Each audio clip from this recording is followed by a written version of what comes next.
Wakanda Forever is one of the most anticipated Marvel projects of all time, as not only does it seem to have the same bold action and stunning visuals of previous Marvel projects, but also a level of heart, care, and passion that is not nearly as common in the MCU. With the tragic passing of Chadwick Boseman, it is apparent that this film is a passionate love letter to the late actor, and stands to be one of the best Marvel projects of Phase 4 and possibly ever. While several fan-favorite characters will be returning to honor Boseman and his legacy, there are also several newcomers joining the fray, including the debut of one of Marvel's first ever characters dating all the way back to the 1930s in Namor the Submariner. So what do we know about Namor, about this iteration of the character specifically? What can we expect from this portrayal in Wakanda Forever, and how can we expect him to clash with the nation of Wakanda going forward? Well, stick with us today, watchers of the Marvel Multiverse, and let's discuss Namor the Submariner, talk about some of the changes the MCU appears to have made, discuss his most prominent powers and abilities, as well as touch on the assets he has working in his favor to threaten one of the most technologically advanced nations in the entire world. Born as a human Atlantean hybrid, Namor has a unique blend of human genetics and aquatic DNA, which sets him apart from the rest of the Atlanteans. In the MCU, it has been confirmed that Namor will in fact be the latest in a long list of mutants to be joining Phase 4.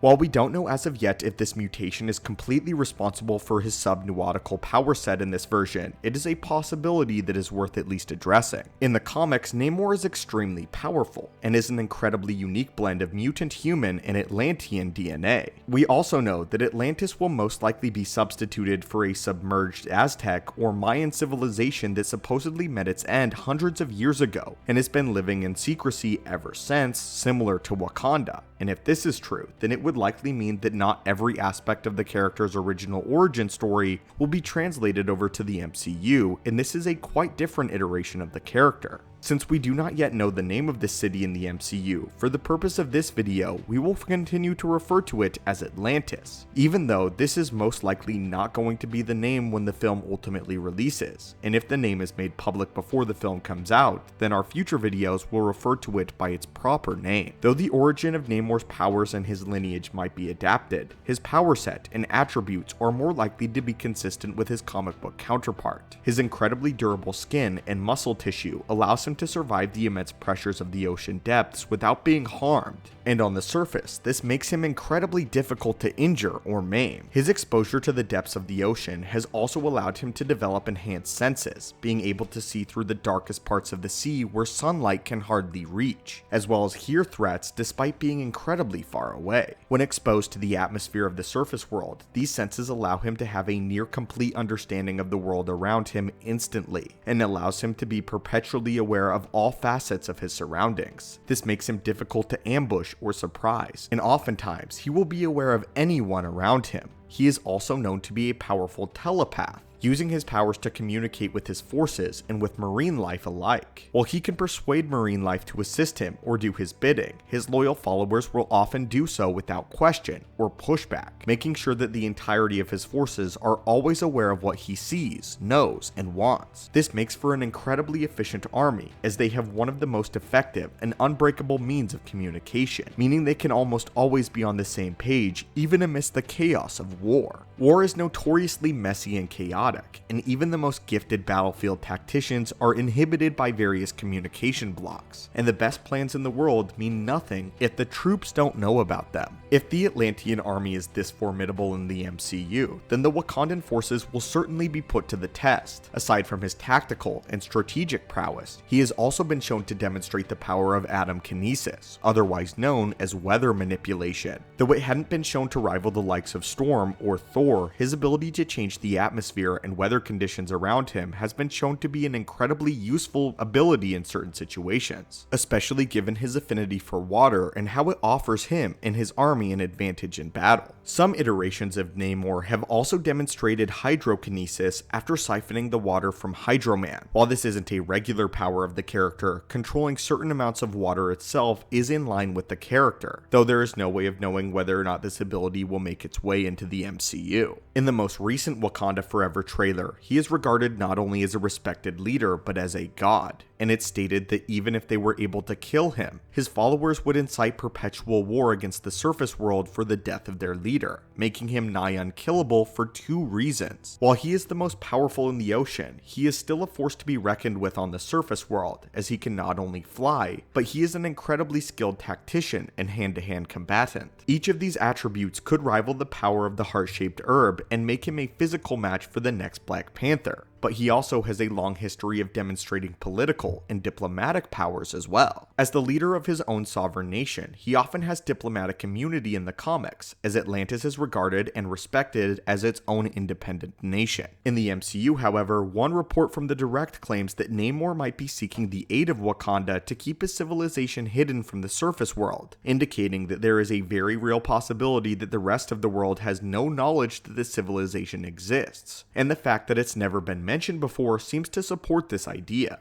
If this is the case, then he may not have diplomatic immunity, but he will still have a legion of followers who are willing to die for their king, and may develop diplomatic prowess going forward. Perhaps one of the most interesting aspects of the character, however, is he is not an outright villain. Namor's allegiance lies with his people and the nation of Atlantis, meaning he will shift his agenda and alter his goals in accordance with the betterment of his civilization. He has been an ally of not only Wakanda and Black Panther in the past, but the Avengers and the surface world as a whole. He fought alongside Captain America and Buckley during World War II, but has likewise served as an antagonist across several storylines in the comics. But the character is only ever motivated by the safety of his people. This means that he has more long-term potential than most villains in the MCU, as his shift in allegiance might be a compelling path for the character to take without breaking the continuity of his motivations. We've seen Marvel do this before with villains such as Loki, who started as an antagonist like Namor, but became a fan favorite after several years of redemption.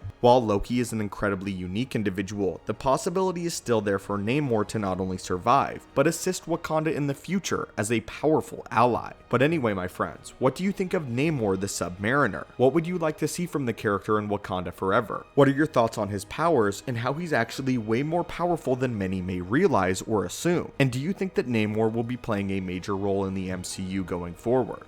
As always, my friends, thank you so much for watching. Hit that subscribe button to assemble and join our team, and have a great day.